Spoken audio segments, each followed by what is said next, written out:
So this is a fairly recent game, actually, Revolution Road by Compass Games. It's another point ski game. The interesting thing for me with him, so far they've been misses. We don't know what this one yet. I haven't played it. Lincoln's War had a serious rules problem, and maybe the rewrite fixed it. Maybe not. I don't know. The fact that I didn't end up with, a published set of rules. I had to use a PDF if I want to play it again. It was a serious disincentive to reinvestigating it. I don't even know if I brought it up here. And then King Philip's War, I don't think had any real rules problems, but I felt like the mechanisms didn't really catch me. However, Ski's Games, and he's not the only one involved in this, he worked with, who is it? Bill Morgul, whom I do not know. They tend to excite me in terms of the topic, and the topic of this one, which is a double game, is very exciting. The first part is the Paul Revere's Ride, basically, and then the battles of Lexington and Concord. And how you represent that in a game intrigued me. Kind of reminds, looking at it, it kind of reminds me a little of, things like Avalon Hill's Robin Hood. Not derivative at all, just, totally not your normal war game. The other one I have not looked at yet. It's the Battle of Bunker Hill. I believe both games come with the capacity to play either side solitaire. They have bots, special rules to handle the solo play as well. Then this is a Compass game. So far, I haven't played a Compass game yet that hasn't had some serious detraction for it. Now, that's not to say I've disliked all Compass games, not by a long shot. For example, Balance of Power, I think, is a very good game. And I'm under the understanding that they're starting to kind of clean up some of their graphic design problems, which have been a real issue. And it certainly is the only hindering fact for me in Balance of Power, which I like quite a bit. No Peace Without Spain, and even more so 9 Years. I felt there, maybe it's just my play style, but whatever, it didn't hit me with the flavor quite as much as I'd expect from a CDG, for one thing. But also from my play style, certainly 9 Years, I couldn't figure out a way to keep the coalition alive and too vainglorious, I guess. But I certainly also had that problem in No Peace Without Spain, where it was too tempting to go for the automatic victory. And either somebody gets it or they put themselves in a terrible position and the other person is now lined up for it. Anyway, so this sort of has a double whammy going against it. But again, it's really interesting topics for me. This one, and then the other one, which is going to be Battle of Bunker Hill, Breeds Hill, whatever.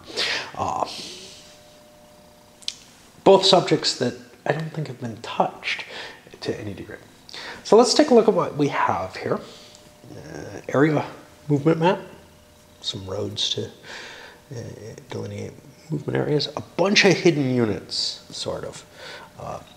These guys are going to be pulled from the cup to get their actual strength. Right now they're just drinking grog, or ale or something. Weapon caches, which have a value associated with them. In the base game, these guys are just ones. These guys have an actual victory point value. There's a 5 all the way over here. What else do you have? You have leaders kicking around. There's a leader named, and if you really want, most of them can be associated with their correct location. There's a little, and I've done that. Now, you have Knight Riders like Paul Revere who are going out and telling everybody the British is coming. Okay. There's an argument in here that he didn't say that. Fine. Although I'm not sure I'm totally sold on it. But okay, these grog markers are indicating places where folks are gathering for this. They'll get moved to a mustering marker and then eventually turn into troops that you can use. These guys are alert markers. They're just to indicate that the off-map units have not yet been alerted. The Night Riders, when they go out here, will be able to do that. What else? You got victory point track, turn track with reinforcements in it. The Brits have a cannon too. British regulars, who are all the same. And these action tracks, it's going to be a game based on action points alternating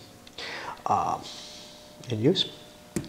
A quick sheet of all the player actions. Now this is just facing one person, but that's okay, because each person has, I think, no, there's just one.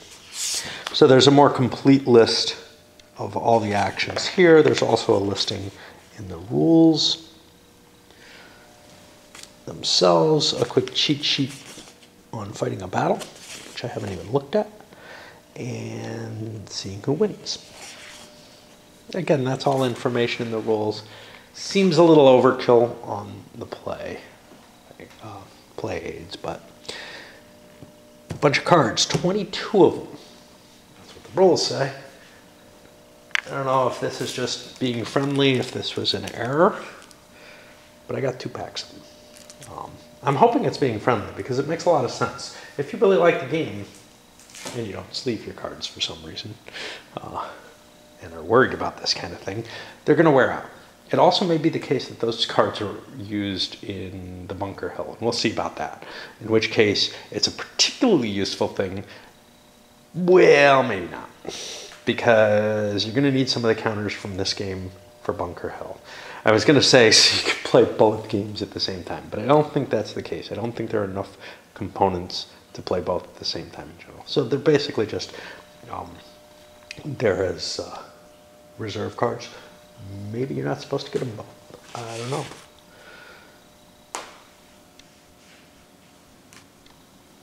Yeah, it doesn't look like they're used in Bunker Hill. Maybe it's just an error in my favor. Okay, let's look at the rules. Now the rules, they're pretty as hell. No question about that. Filled with full color graphics, nice, you know, a nice presentation in terms of the appearance. Unfortunately, they're a little not to my taste in terms of the presentation of the actual rules. And how is that? Well, I guess the thing is, when I first opened these up, I kind of said, what the hell am I looking at? And you have your summary of the components, fine. That's okay. The background, yeah, that's great. I enjoy that.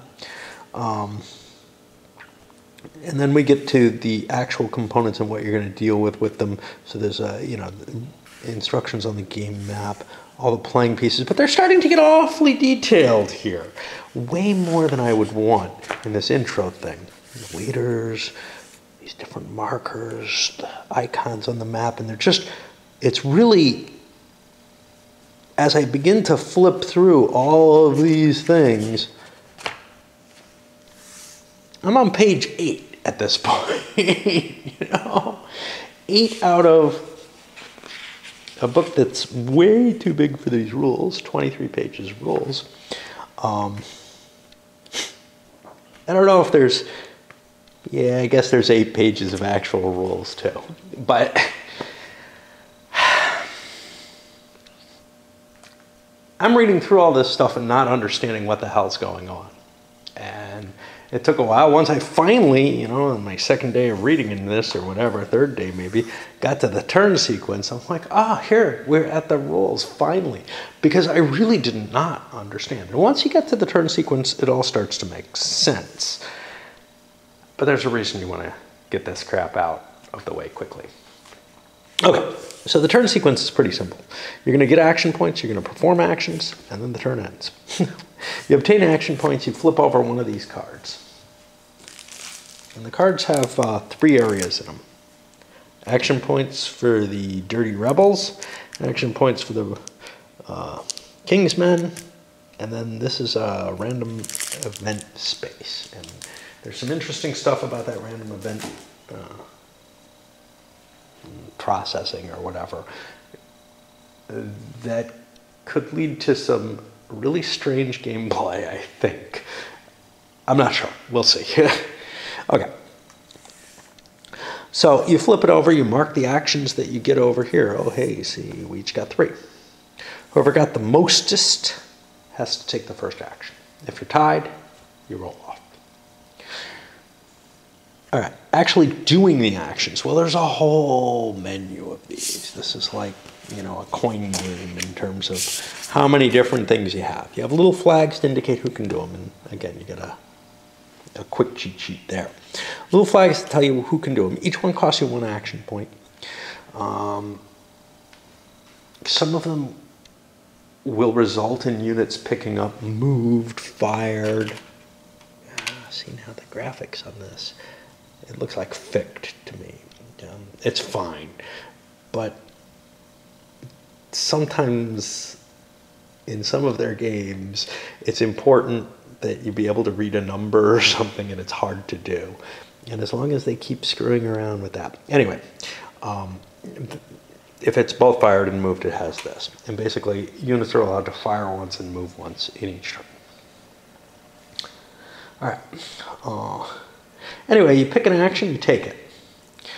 Some of the actions are kind of more bookkeepy type things. Like there's something called a reserve action, which allows you to bank actions, but it's very restricted. You can spend one of your actions and you can get that, but only under certain extraordinary circumstances.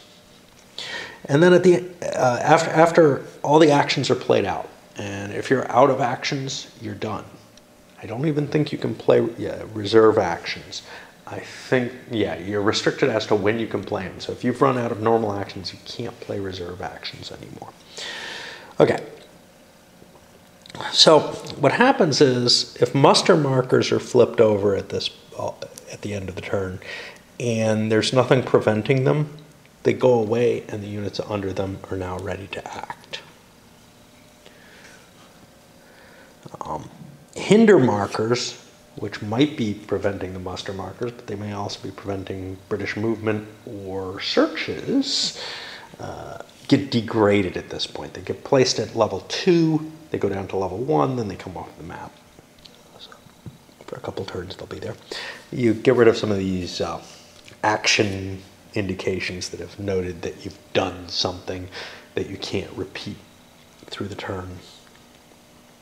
Captured units, the Brits will be allowed to move them, and then the turn marker moves forward. If it makes it to turn 12, at the end of turn 12, the game's over, and you score. All right, so let's look at the different player actions. Attack allows you to take units in a region and attack units in the same region. The attacking unit, I think you have to attack all units in the region. The attacking units cannot have a fired marker. At the conclusion of the attack, you'll mark each unit that attacked or defended with a fired marker. If all defending units retreated before combat, no fired markers are placed. An assault, this allows you to both move and fire. The assaulting units cannot have fired or moved, or both. At the conclusion of the attack, all the units that attacked get move fire markers. All units that defended get fired markers. Charge. Now this is a special thing the Brits can do. They pick a region that has a British leader, at least one unbroken British regular that hasn't moved or fired, and any number of patriots. All the British units that have not moved or fired are going to participate in the charge. The Brits apply 1 hit to their own units and then place moved fire markers on everybody involved. The Patriots may not retreat before combat, and they take 2 hits. If the field cannon's in place here, they take a 3rd hit. We haven't talked about the field cannon, so this is what's weird. So the rules go into all, the piece description goes into all these rules about the field cannon, and now we're starting to get references to it, and I begin to realize, yeah, it's kind of hard to undo the damage that they did by putting it early in the rules. I'm not sure where it should be, but it's one of the special units that we're going to have to talk about a little bit. All right, so the Patriot can then retreat up to 2 Patriot leaders from the region, and he retreats all broken. He must retreat all broken units. Unbroken Patriots can't be retreated. All right, let's go look up the cannon. So the way the field cannon works is it's going to come in on turn 9 with those reinforcements. And if it's used in an attack or assault, it breaks 1 militia unit before combat commences. Not a Minuteman, interesting. Even if the Patriot opts to retreat before combat.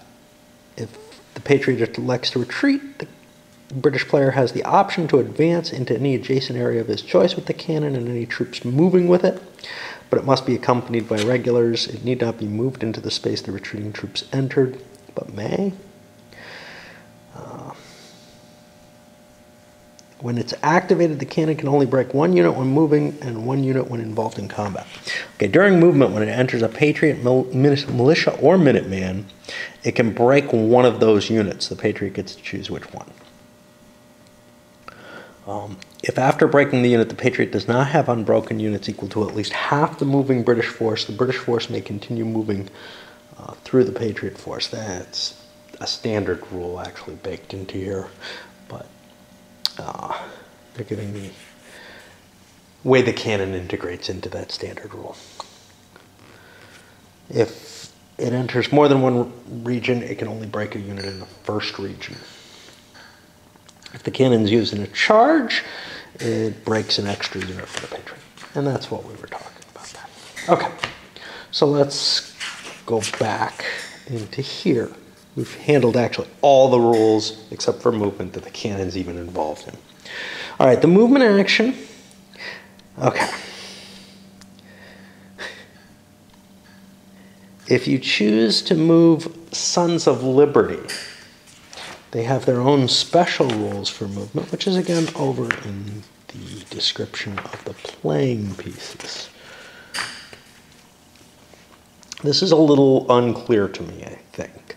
John Hancock and Samuel Adams, who are both need to be mustered out of here, I believe. They're drunk. Oh, no. Okay, when they take a move action, no other units may move during that move action. Now, I assume you can move them both with that, but that's not clear. They may move up to a maximum of 2 regions, which need not be along a road unless crossing a river. They get a moved marker once moved. They are not leaders. They never participate in combat. They can't be killed. However, if they're found by British regulars, they might get captured.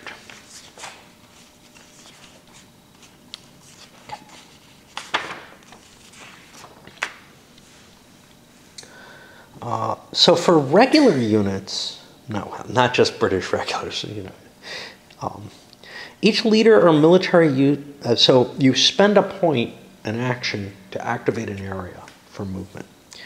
And each leader or military unit in that region owned by the player that does not have a moved marker can conduct movement. Not everything has to go. Any unit that conducts movement gets a moved marker. They can either scout or march. Now, scout just moves you into an adjacent region. March moves you 2 regions, but you have to go along a road. You cannot leave the road. If you wish, you can break one of the movement units at the end of a march and then force march a 3rd region. You can drop units off, but you can't pick them up. More rules. Oh, this is weird. British units must stop when entering a region that contains unbroken Patriot military units that number greater than half the number of all the British regulars in the region. broken or not. Patriots must stop when entering a region that contains any British regulars that number greater than or equal to half the number of unbroken Patriots. So you can see the Brits are going to have an easier time marching through the Patriot units, basically. Assemble. This allows the Patriots to move all or some of his units to an adjacent region. Only units that don't have a moved marker can use assemble. All right, so this is a little weird. Sounds just like movement. The only way I can justify it is you pick a region and everything adjacent to it can scoop into that region. Anyway, you get a moved marker on all the units that assembled. Ambush. The Patriot player, see these are only Patriot player, this was only British, can attack two unbroken British regulars that have moved and are both in the same region. No Patriot units are needed to perform this action. The British field cannon cannot be targeted and doesn't count when adding up for eligibility. So the Patriot chooses a place with two unbroken British regulars who have a moved marker and do not already have an ambush marker. You hunt down in here for an ambush marker, you drop it in that space, and you roll a die for each of the chosen units.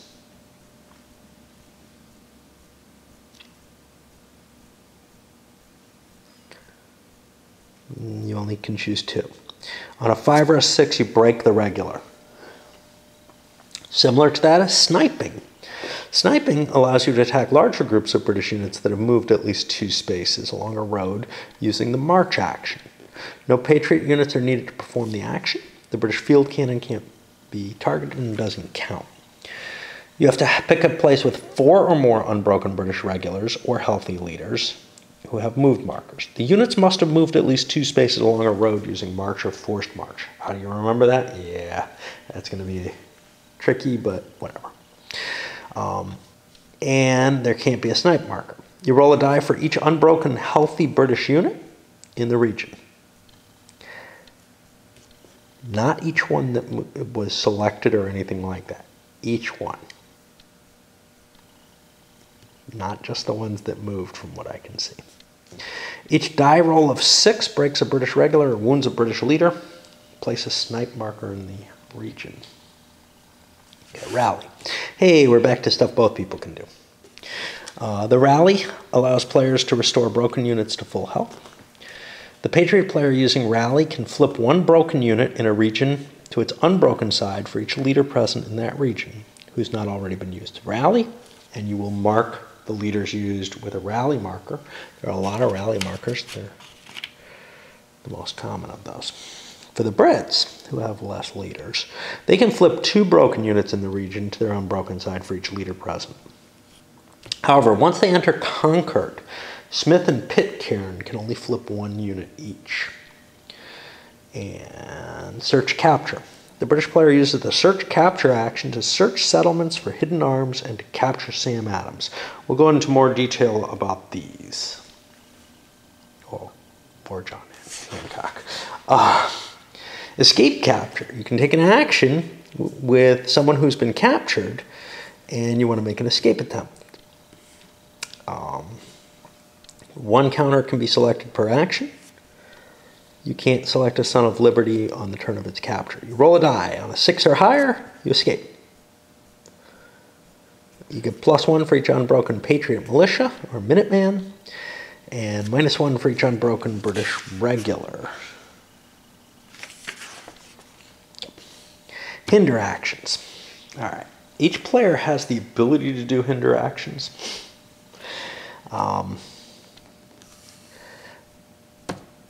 The Patriots are able to do a hinder movement. They spend an action to place that in a region on its 2 side. British units that move into that region must end their move in that region. British units in the region already can move normally. The British player can spend an action to remove a hinder movement marker. So if it's really important they move, they can get rid of it, and it gets placed on the turn record track for the next turn. It won't be available. You can't just spend all your points bopping back and forth doing this. Hinder search prevents the Brits from searching in a region, but again, And remember, these last for 2 turns if they're allowed to last, to be played, if they're allowed to remain. And again, the Brits can remove it. The Brits can throw a hinder muster down, which prevents the Patriots from flipping a gather marker to its muster side.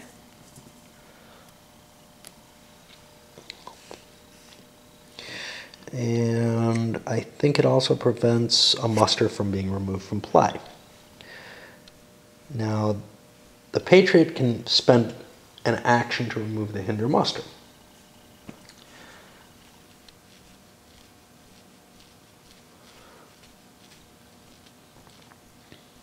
Now, the order at the end of the turn is the hinder markers are removed and become available from play. Oh, on the turn track are removed. Yeah, okay. They get the ordering of these. I don't know why it matters, actually. Okay. Call to arms. This is one of the biggies. This allows the Patriot to activate all available Knight Riders. Samuel Prescott, however, begins under Lexington Gather and is not available unless Lexington's alerted or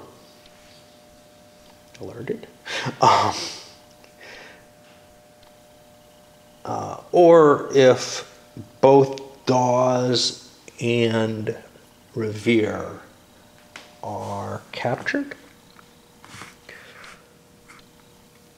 Yeah. You can't activate a captured Knight Rider with this. Each Knight Rider is assigned 4 activity points, which are used to move and alert towns. Each region that a Knight Rider enters costs an activity point. Flipping a gather marker to its muster side costs an activity point. Knight Riders that have moved receive a move marker and cannot move again for the turn. Each time a gather is flipped by a Knight Rider, the British player immediately rolls to see if the Knight Rider is captured. You don't need British units for this. In fact, if there's a British regular in the space, you can't try to muster. So a roll of a 6 flips the Knight Rider to captured. And from then on, the Brits get to move him until he uncaptures, trying to get to Boston. He's allowed to go, I believe, 2 spaces. He doesn't have to, though. Knight Rider can move into an area with British regulars for an activity point, but if it leaves an area containing at least 1 unbroken British regular, the Patriot player must elect either to lose an additional activity point or roll for a 6 to see if he's captured.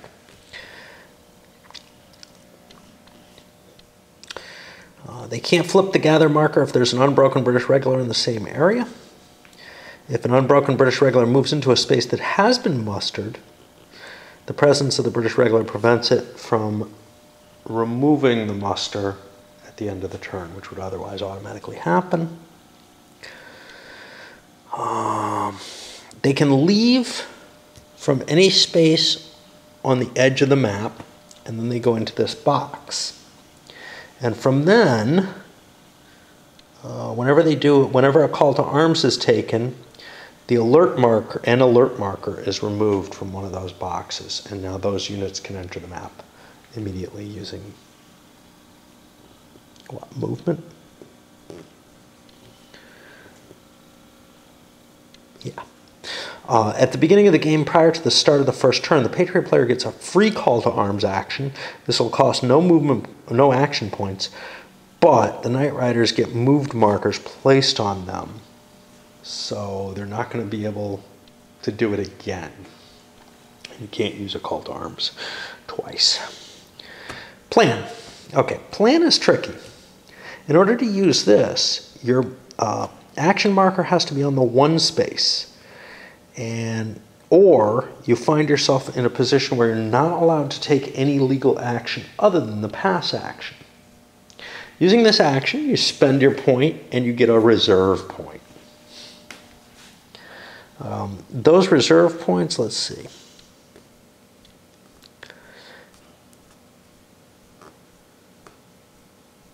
You can have a maximum of 2 reserve actions. If you have your maximum and you still have no legal actions available, you must pass. And that just spends an action. Gather intelligence. you can spend an action point to do this once per turn and secretly peek at the top 2 cards in the draw deck and return them into place. Now, why this is important in general is so that you can see what's here. There'll be little lines on some of these, and those indicate successes on the searches.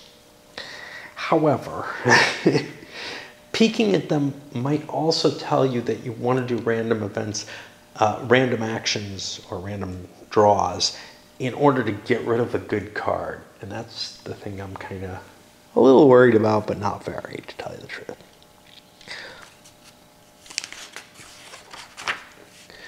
The final action is pass. You blow your point and you do nothing. Now, we haven't really talked about the reserve actions, and I'm going to have to accept how you get them. I'm going to have to talk about them a little bit, and then we'll swap battery. So your reserve action can only be used if it's your turn to perform an action and you do not have more action points than your opponent, or if it's your turn to perform an action and you only have 1 action remaining. Those 2 times, instead of spending one of these actions, you can spend a reserve action to do something. Notably, if you're out of actions, you never get another chance to do something that turn. So you won't have an opportunity to use your reserve action then. So once you get down to 1, you have to make your decision, basically. If you're lower than the other guy and not at 1, you could. I don't know why you'd want to, but you could. I gotta swap. Oh yeah, I wish I'd found this file joiner thing long ago. YouTube's first no hour, we won't process anything over an hour, and now we're just not processing your videos anymore, no matter, you know, we will not let you join videos or edit them any longer. They took that offline. Well, if that had never happened, I wouldn't have never realized this. But YouTube processing time for putting videos together was usually a couple hours. This thing is like that. And then YouTube figures out where to put the time slots in them anyway. It may just be because it's MTS format. Maybe that's one of the few formats that this handles really well.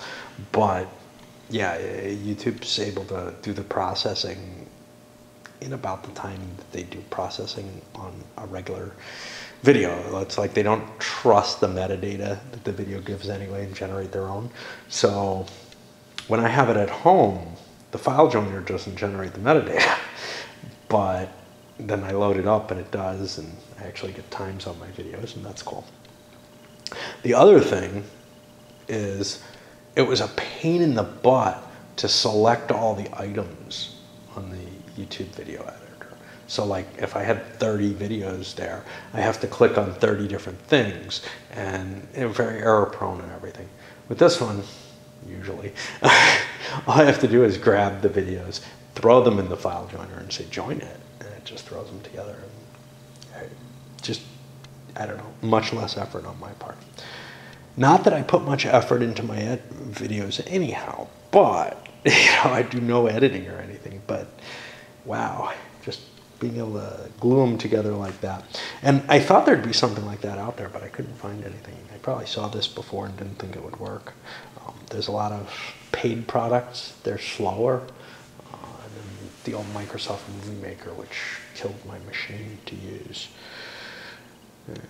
Okay. So where is we? Combat. Well, let's look at this, because this is probably more detailed, but okay. So yeah, if you take an attack or assault action, you're the attacker. Your opponent now has the choice to retreat before combat. If it doesn't retreat, then there will be a firing. Now, if you do retreat, that causes an opportunity fire possibility. The guy who's not retreating can count up all the units that are retreating, including broken and unbroken, and leaders. For each retreating British unit, the amount is the number of dice the Patriot gets to throw, and 6 is hit. For each retreating Patriot, the same counting method, but you have it, and 6 is hit. So the Patriots are better able to withdraw from combat than the regulars are. Kind of makes sense. Okay, let's go back here. So if there's going to be a battle, the to-hit rolls, the Patriots hit on a 5 or 6, the Brits hit on a 4 through 6. The attacker chooses a battle tactic after the decision to stay is made. You can do simultaneous combat or face defensive fire. If you choose simultaneous combat, though, the attacker takes an automatic hit. I'm not quite sure what this is supposed to represent. 2 ways of getting kind of the same thing, just to make sure that a large force doesn't get too hurt. Like 2 large forces facing each other, you don't get too badly hurt by it. I don't know. It's really kind of an odds-based thing. Okay. Now, both sides decide which units will roll combat dice. The defender must choose units in the region if the unit has a fired marker. Defending units without a fired marker are given the choice of whether or not to roll dice and gain a fired marker. You always get to shoot back. If you're doing simultaneous combat, each player rolls dice equal to the strength of the participating units, which is marked on the units. The British regulars have a strength of 2. The Minutemen have a strength of 1. The militia range from 0 to 3.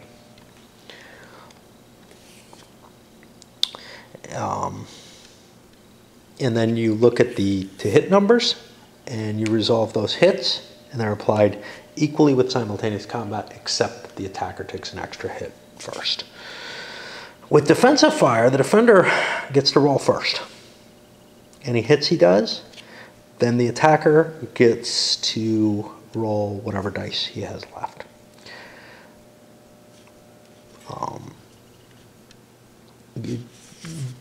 You allocate the hits to your own pieces. You can take it on a healthy combat unit or leader by flipping it to the other side. You can do it to a broken unit or wounded leader by removing it from the game.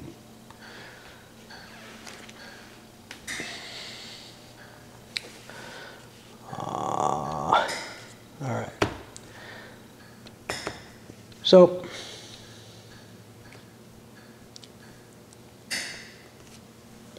if you want to retreat before fire, before the combat, with units that have not yet moved, you can retreat to an adjacent region and you get a moved marker. If you retreat before combat with units that have moved, you take a hit to one of the units. This is in addition to the opportunity fire, by the way. You take a hit to one of the units, and units with moved markers are retreated in an order prescribed by each side. Some units may become broken as to the retreat. So, moved Patriots, wounded leaders and broken Minutemen move first. Then healthy leaders, who can take a militia unit with them. Then unbroken Minutemen, who can each take 1 militia with them. Unbroken militia will all be broken for retreating, and broken militia can't leave. This is if they've already moved. And for the Brits, wounded leaders and cannon are allowed to retreat first. Then healthy leaders who can bring a regular with them. Unbroken British regulars roll a die each. They break on a roll of 6. And then the broken British regulars, who get away. They're not like the militia. They're not going to dissolve from a little bit of pursuit. But there is a possibility that the unbroken units, if not with a leader, are going to have problems. After combat, if you suffered a loss, if you're one of the players who suffered a loss in combat, you have the right to retreat. The The attacker has the first option to retreat, and you simply retreat the units. However, remember an assault, no, a charge is different. If the attacker performs an assault and chooses to retreat, he must retreat to the region from which the assault originated. If the defender retreats, he can't go into the space where the retreat originated. In either case, though, no matter what kind of retreat there is, there's the opportunity fire in addition to any other losses, it would seem.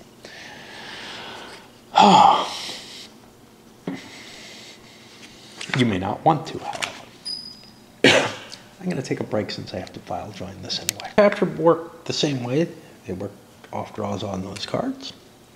You can use gather intelligence beforehand to figure out whether or not it's going to be worth searching.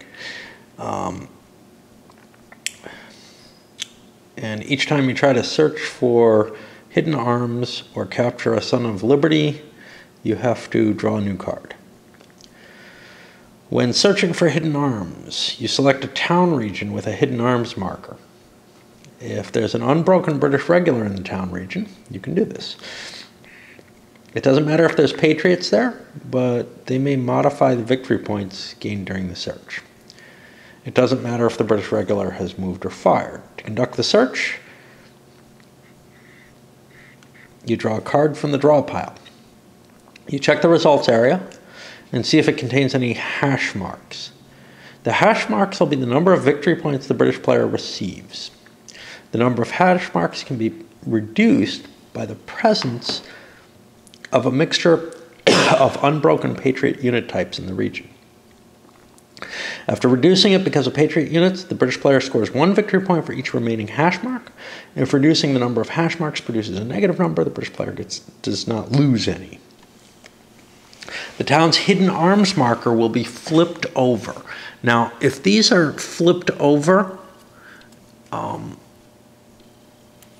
they don't provide victory points at the end of the game for the Patriot. So there's a reason to search even if you don't know if you're going to find anything, or even if you don't think you're going to find anything. But if you find something, you get more victory points. Okay, the hash marks is reduced. Militia and Minutemen each reduce it by 1, just for there being some of each of those. For captures, if unbroken British regulars occupy the same region as John Hancock or Sam Adams, the Sons of Liberty, you may search to find them, even if they've not yet been mustered. You can do one search action to search for both of them, and for hidden arms, too. When searching for Hancock or Adams, you use the same procedure for a search, except that instead the hash marks counting towards victory points, the number of hash marks greater than 0 results in the capture of a Sons of Liberty unit. A separate card must be drawn for each unit in the region. However, if you fail, the Brits can elect to try to look for the Sons of Liberty a little harder. It costs them a victory point.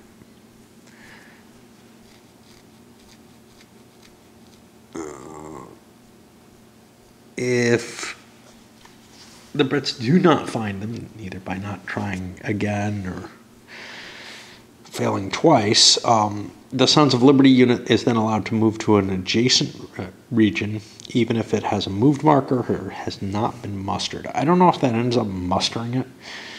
When captured, the Sons of Liberty goes to its captured side and can be moved 0 to 2 areas towards Boston. And I think you can try to free them too, no? Yeah. Remember, Knight Riders get captured by doing the call to arms. Okay. Call to arms. The Patriot player gets a free call to arms action prior to determining action points for the first turn of the game. The Knight Riders can move, and they're marked with moved markers. During this special action, the Patriot Knight Riders are exempt from capture, but Dawes has to use 2 action points to leave Boston because there are British units there. The British player doesn't have to act historically. During the first turn, he has the option to use a move action to transport units across the Charles River from Boston and landing them in one of the areas with a naval icon. or you can just walk down the road.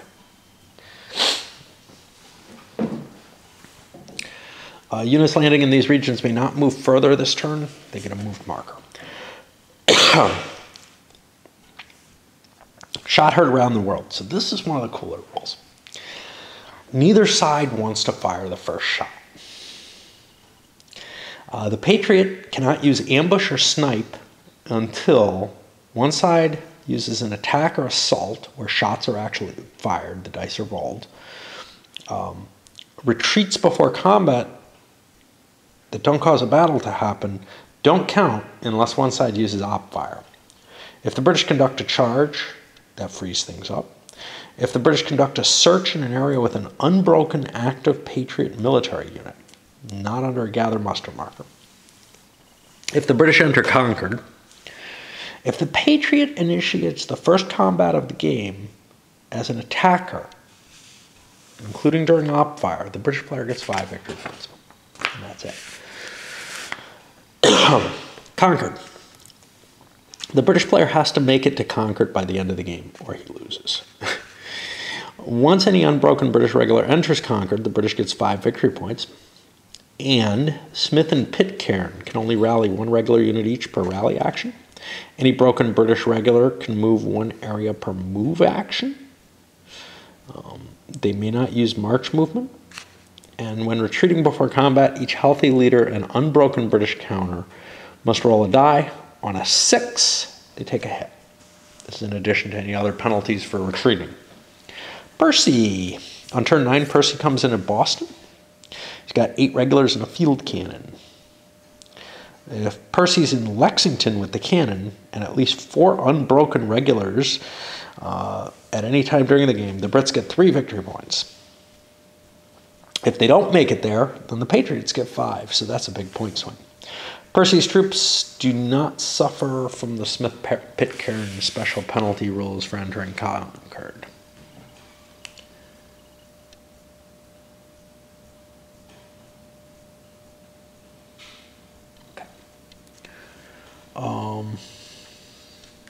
However, if Percy enters Concord without Smith-Pitcairn and Pitcairn are both penalized still in their forces. And the units are marked.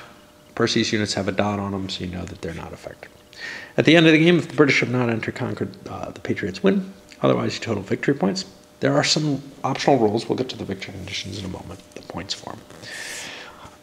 I don't know if I want to use any of these because they all feel like they tweak the balance pretty heavily. Okay, so for example, well, here's one that maybe doesn't. If you have a healthy leader in the combat region, you're allowed to re-roll 1 of your dice. Okay, let's make leaders more valuable. No discussion anywhere on, why you would choose, say from a historical standpoint, to agree with this or not. The game may not be detailed enough and rigorous enough in any sense for it to make much difference. Make it easier, leave it out. If it's just a gameplay thing with no historical rationale, I don't see a point to it. If it has a historical rationale, you'd think they'd argue for it. Normally, you'd see these optional rules and their complexity at the,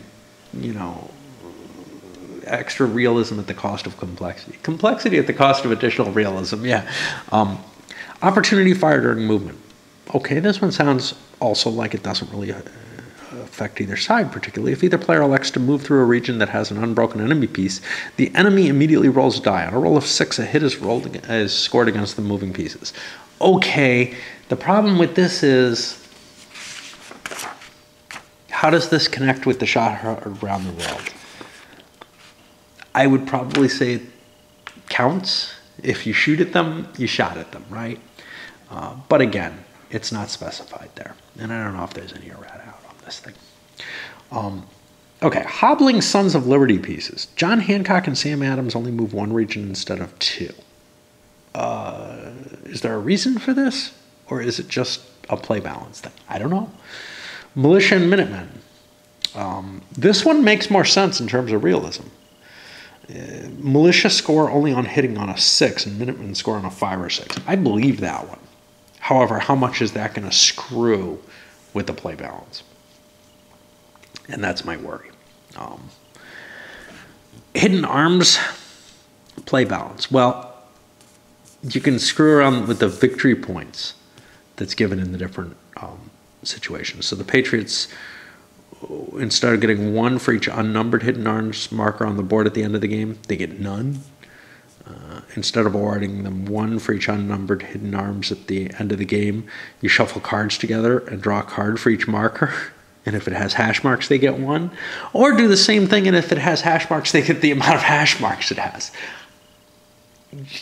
I don't even know what that last one does. It could overvalue those. Who knows? And how the cards relate, like if certain cards have points on them, do you know how they're distributed and what they do? And I don't even want to think about that. So the base scenario is a 2-player game. We got the setup here, and we don't have the victory conditions yet. The points. There's also multiple solitaire games. Now, the solitaire games are set up a little differently. So like in Cambridge, 2 leader, 4 hidden militia value markers. I just don't know.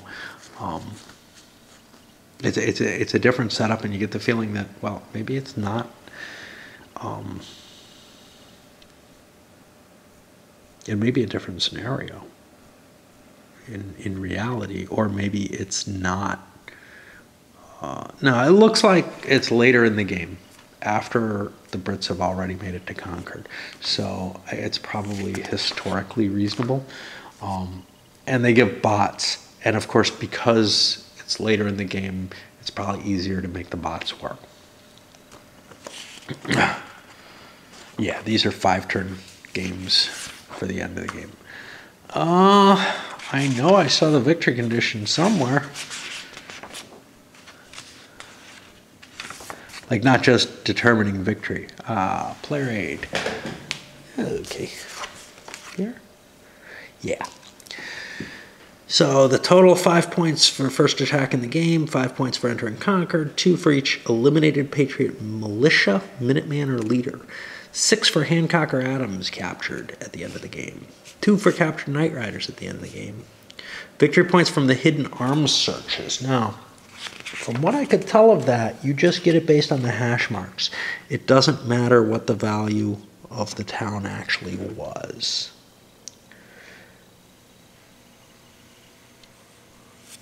Of the weapons cache was. But that may matter for something else. No, it does. Penalty for additional capture attempts after failure. 3 victory points if Percy is in Lexington. Okay. For the Patriots, 3 victory points for eliminating each British regular leader or cannon. Victory points for any hidden arms counters marked 1 through 5 that haven't been searched.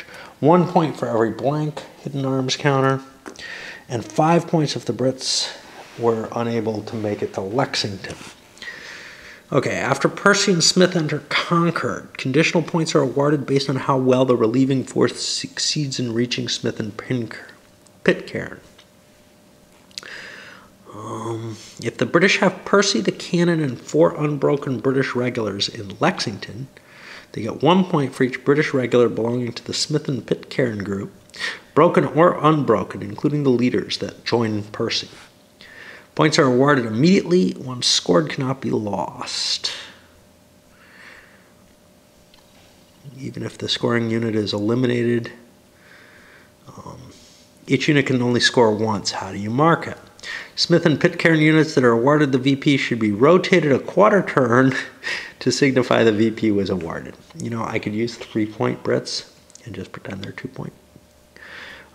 At the end of the game, the Patriots get 1 victory point for each British unit belonging to Smith and Pitcairn, broken or unbroken, that are still on the board but haven't joined Percy's forces at some point.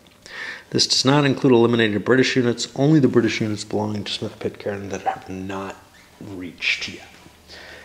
That's it. I think it's probably too late for me to do another, to actually start playing tonight, but I can load this up. we'll get a look at it tomorrow, I guess.